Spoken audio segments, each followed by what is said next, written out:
Chapter 25, Inside the Lodge. Atop the Beavers' lodge, Poppy woke with a start. How long had she slept? She stood tall and looked east. There was a faint hint of dawn. It made her heart lurch. With the coming of dawn, she was sure the beavers would awaken. When they did, she would lose whatever chance she had to free Rye. A great deal of time had already been lost. She scrambled to the top of the lodge where she thought the vent hole had been. As before, all she found was mud. This time, however, she was desperate. Putting the vine ring aside, she clawed at the mud. While thick and heavy, it was capable of being dug. Poppy began to hack at it. Gradually, a hole emerged. The more she worked, the more her energy was restored. She worked harder. Unexpectedly, she broke through. A scent of beaver wafted up. It made her almost shout with joy. She had uncovered the vent hole. The mud had been plastered over, but poorly at that. Working fast now, Poppy dug out the vent hole to its fullest. Done, she sat back breathless with her efforts. Now there was nothing to prevent her from at least trying to get to Rye, force open his cage, and free him. Then she recalled that one of the reasons she had wanted Thistle and Curly Dock to join her was to help with the bars. There was nothing to do but go on. She and Rye would have to get him free on their own. Feeling almost reckless now, Poppy tied one end of the vine to a stick, took the free end in her mouth, and crept into the vent hole.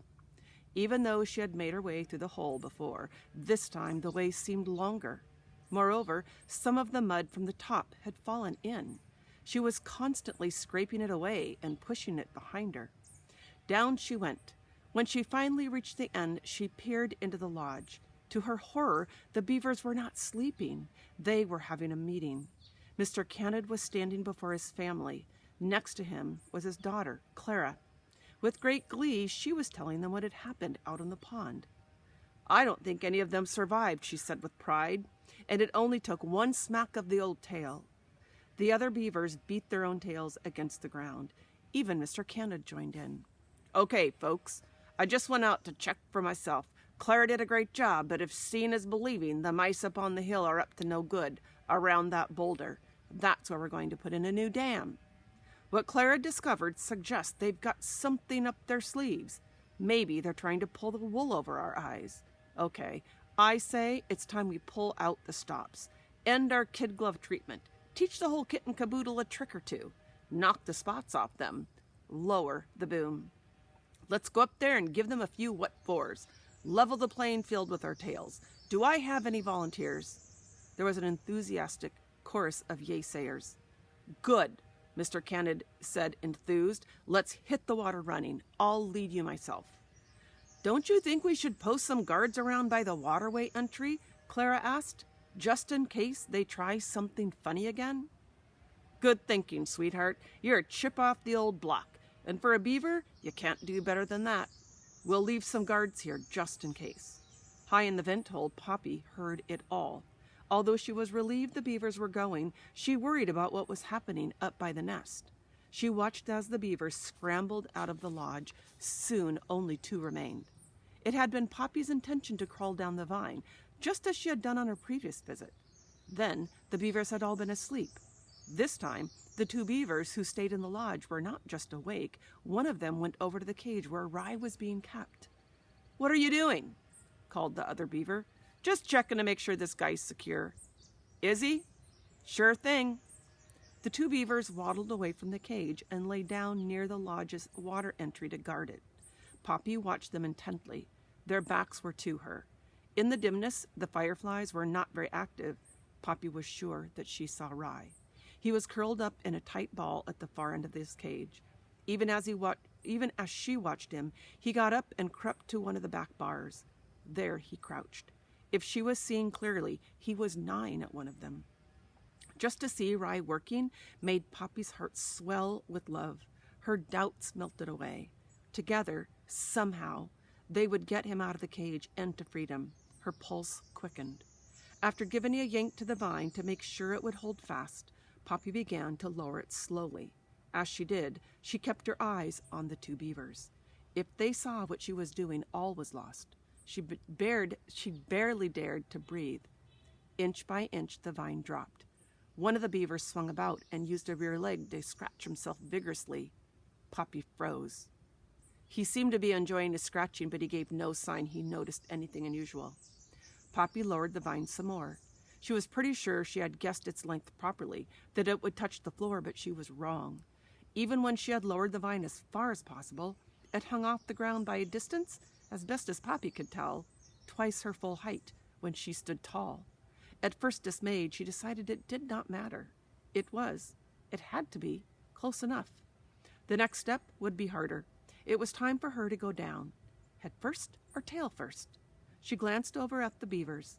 They were paying no attention. Best to go tail first. If the need came, heading up would be easier and faster than backing up.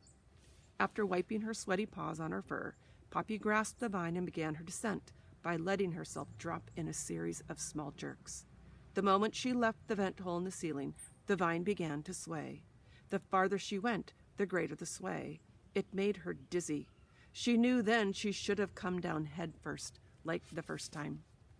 Squeezing her eyes shut, Poppy continued. Moving with her eyes closed gave her a panicky feeling, far worse than the dizziness. She opened them in haste and hung there. The vine swayed. The dizziness increased. Gritting her teeth, she made herself go on. As she moved, she kept looking around at the beavers. They had remained quite still. It was just as she reached the halfway point that they showed signs of activity. One of them got up and arched his back. Then he turned fully around. Poppy almost fainted with fright, but the beaver turned back around and resumed guarding the entryway. Never had Poppy felt so glad to be so small. Poppy struggled to suppress her anxiety and move faster. A little calmer, she continued down. She had reached the vine's end. Now she was dangling above the floor. There she hung, swaying back and forth, her heart beating madly. After taking one more look at the beaver, she released her grip and dropped to the floor. The second she landed, she crouched down into as tight a ball as she could. Then, with great care, she lifted her head to check what the beavers were doing. They had not noticed her. With a burst, she sprang up and darted to the cage. "Rye!" she called in a whisper, even as she clung to the bars. "What? Rye!" Rye looked up. "Poppy!" he gasped and fell back. "Shh!" she warned him. "You are always such a wonderful surprise," he said. In spite of herself, Poppy grinned. "Poppy?" "Yes." I've been working on a poem for you. Would you like to hear it? It goes, "Hail, sweet mouse of shape divine, who pledged your heart and tail to me and mine." "Rye," Poppy interrupted, "it sounds beautiful, but there's no time for that now. We need to get you out of here, fast." "I'm all for that," Rye agreed.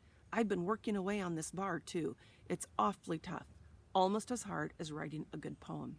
And they do watch me. But I did make some progress. Poem and bar. Maybe the two of us can do the rest. The bar, that is." "Show me where." "Here." He went to the back of the cage. Poppy on the outside followed him. "This one." Poppy looked at the twig. It was gnawed almost halfway through. "Makes my teeth sore," Rye said. "If you grip from above," Poppy suggested, "and I held on from below, and we pulled in opposite directions, it might give." "We can try." The two mice did what Poppy suggested. "Pull," Rye urged. The two yanked. There was some give, but not enough. "Again," Rye said. The twig splintered with a sudden snap. While it did not break completely in two, it had been pulled wide enough to allow Rye to squeeze through. He popped out and gave Poppy a hug, and she returned it. "Do you want to hear the rest of the poem?" he asked. "Let's get out of here first." "Of course. How silly of me. How did you come in?" "The vent hole and another vine, a much longer one. Come on." With Poppy in the lead, the two mice crept across the floor of the lodge. As they went, Poppy kept darting glances at the beavers.